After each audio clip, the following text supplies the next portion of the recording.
ان الحمد للہ والصلاۃ والسلام علی رسول اللہ۔ آج ہم یہ ڈسکس کریں گے کہ جو شوال کے 6 روزے ہیں ان کی اہمیت کیا ہے، ان کی شرعی حیثیت کیا ہے۔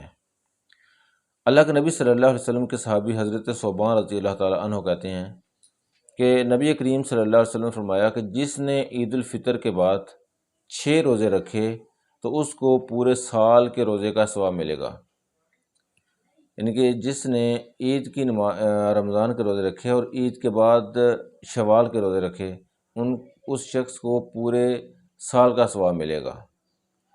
سال کا ثواب کیسے ملے گا؟ اللہ تعالیٰ نے قرآن پاک میں ارشاد فرمایا کہ من جاء بالحسنۃ فلہ عشر امثالھا، کہ جو شخص کوئی ایک نیکی لے کر آئے گا اس کو 10 نیکیوں کے برابر ثواب ملے گا۔ تو یہ رمضان کے 10 روزے ہوئے، رمضان کے 30 روزے ہوئے، شوال کے 6 روزے ہوئے، ٹوٹل یہ بن گئے 36۔ اور اگر 36 کو ملٹیپلائی کریں 10 کے ساتھ تو یہ بنتے ہیں 360۔ تو جو قمری مہینہ ہوتا ہے وہ 360 دنوں کا ہوتا ہے۔ تو اس طرح سے اللہ کے فضل سے اللہ نے اپنے بندوں پر خاص کرم لطف و کرم فرمایا کہ اگر 36 روزے رکھ لیں سال میں تو یہ 36 روزے جو ہیں یہ پورے سال کے روزوں کے برابر ہیں۔ یہ حدیث صحیح سنن ابن ماجہ کی ہے جس کا نمبر 1715 ہے۔ اسی طرح اللہ کے نبی صلی اللہ علیہ وسلم کے ایک اور صحابی فرماتے ہیں کہ جس آدمی نے رمضان کے روزے رکھے پھر اس کے بعد اس نے 6 روزے شوال کے رکھے تو اسے ہمیشہ روزہ رکھنے کا ثواب ملے گا۔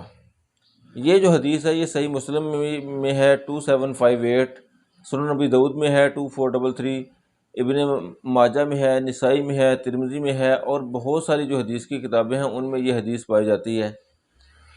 تو اس حدیث کے مطابق اللہ کے نبی صلی اللہ علیہ وسلم کے فرمان کے مطابق جس نے یہ 6 روزے رکھے اس کو ہمیشہ کے روزوں کو یعنی کہ صوم الدہر کا ثواب ملے گا۔ صوم الدہر کا مطلب ہے کہ ہمیشہ روزہ رکھنے کا ثواب۔ جس نے پورا ایک زمانہ اپنی پوری زندگی روزے رکھے اس کے مطابق اس کو ثواب ملے گا۔ تو صوم الدہر جو ہے اس کے بارے میں امام حسن بصری روایت کرتے ہیں کہ جب ان کے پاس شوال کے روزوں کا ذکر کیا جاتا ہے، امام حسن بصری کے پاس ذکر کیا جاتا تو وہ کہتے کہ اللہ کی قسم اللہ تعالیٰ اس ماہ کے روزوں سے پورا سال راضی رہتا ہے، یعنی کہ پورے سال کے روزوں کے برابر ثواب ملتا ہے۔ ایک جماعت نے ان روزوں کے متعلق کہا کہ یہ جو شوال کے روزے ہیں ان کو رکھنا مستحب ہے۔ یہ شوال کے جو روزے ہیں یہ فرض نہیں ہیں بلکہ مستحب ہیں، اللہ کے نبی صلی اللہ علیہ وسلم کی سنت ہیں، اور سنت غیر مؤکدہ کہہ سکتے ہیں کہ جن کو جس سنت پر اگر عمل کر لیا جائے تو اس کا ثواب تو بہت زیادہ، لیکن اگر اس پر عمل نہ کیا جائے تو اس کا گناہ کوئی نہیں ہے۔ امام عبداللہ ابن مبارک کہتے ہیں کہ یہ اچھا ہے، اور یہ جو روزے ہیں یہ ہر سال کے 3 روزوں کے برابر بنتے ہیں۔ تو ان 3 روزوں کے برابر بھی اگر 10 گنا اجر ملے 3 روزوں کا تو اس کے مطابق بھی 30 روزوں کا ثواب ملتا ہے۔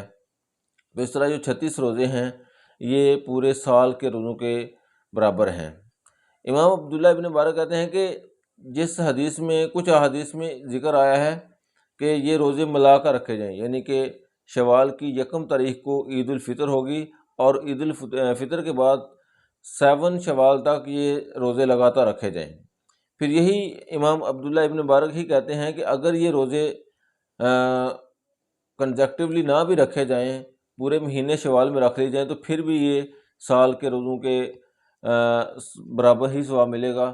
تو اس میں دونوں آپشن ہیں کہ اگر کوئی شخص ان کو 1 شوال کے بعد لگاتار رکھنا چاہتا ہے تو پھر بھی ٹھیک ہے، اور اگر کوئی بندہ ان کو الگ الگ رکھنا چاہتا ہے، پورے شوال کے مہینے میں ان کو ختم کرنا چاہتا ہے تو اس کے لیے بھی یہ اجر کی بات ہے، وہ بھی درست ہے۔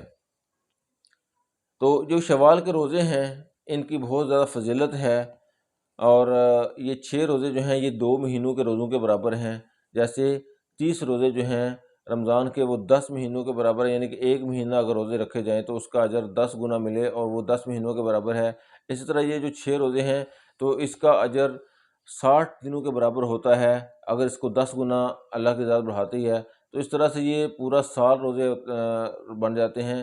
اور اسی لیے اس کو صوم الدہر کہا گیا ہے کہ ان 6 روزوں کو رکھنے والا ملا کے ساتھ جس نے یہ رمضان کے 30 روزے رکھے اور 6 روزے شوال کے رکھے تو یہ ملا کے 36 روزے بنے۔ جس نے اس سال میں 36 روزے رکھے تو اس نے گویا پوری زندگی روزے رکھے، تاحیات روزے رکھے۔ تو اللہ سے دعا ہے کہ اللہ ہمیں شوال کے روزوں کو رکھنے کی توفیق عطا فرمائے۔